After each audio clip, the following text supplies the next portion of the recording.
Sa harap ng mga pagsisikap ng bansa na mapabagal ang pagtaas ng presyo ng mga bilihin at serbisyo sa bansa, muli na namang nakapagtala ang Pilipinas ng pagbaba ng inflation nitong Pebrero. Kabilang sa mga bumaba ay ang presyo ng bigas, habang inaasahan din na babagal ang inflation sa karne ng baboy sa harap ng nakaambang pagpapatupad ng maximum suggested retail price dito. Si Joshua Garcia sa sentro ng balita. Bumagal sa antas na 2.1% ang inflation rate ng bansa batay sa datos ng Philippine Statistics Authority nitong nakaraang Pebrero ngayong taon.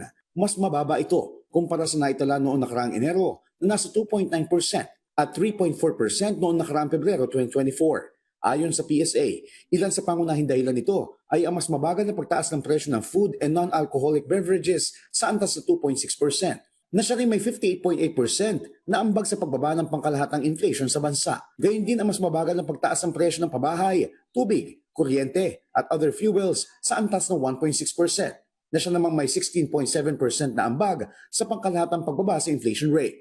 Nakatulong din dito ang pagbaba ng presyo sa transportation may kaugnayan sa gasolina at diesel na may negative 0.02% inflation na nasa 15.3% ang ambag.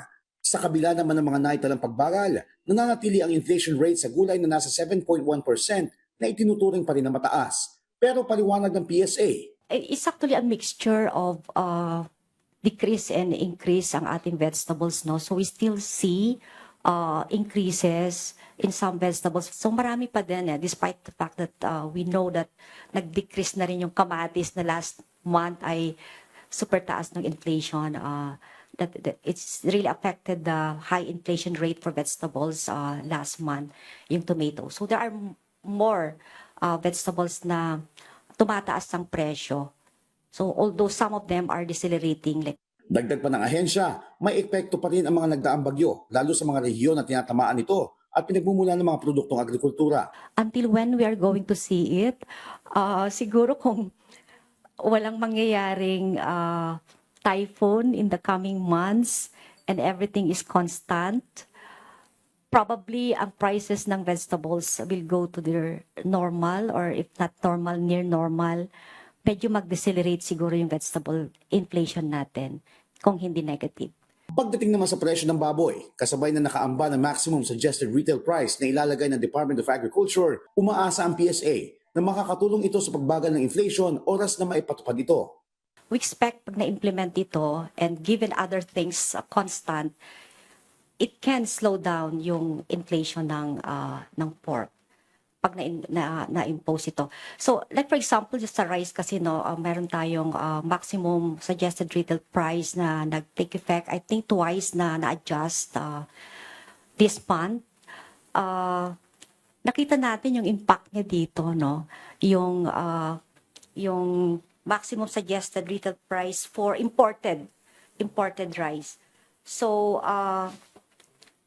we expect for pork to have the same thing na pag nagkaroon siguro ng maximum suggested retail price, then for pork, it might lead to a deceleration or even a negative inflation. It may further slow down or maintain its negative inflation if magiging, kasi di ba may plan ang DA din to further reduce yung maximum suggested retail price of imported rice to, I think, 49 in March.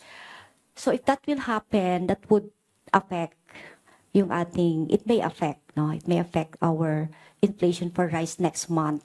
Samantala, ang inflation para sa bottom 30% income households ay bumagal din sa antas na 1.5% kumpara sa 2.4% itong nakaraang Enero at 4.2% noong February 2024. Joshua Garcia para sa Pambansang TV sa Bagong Pilipinas.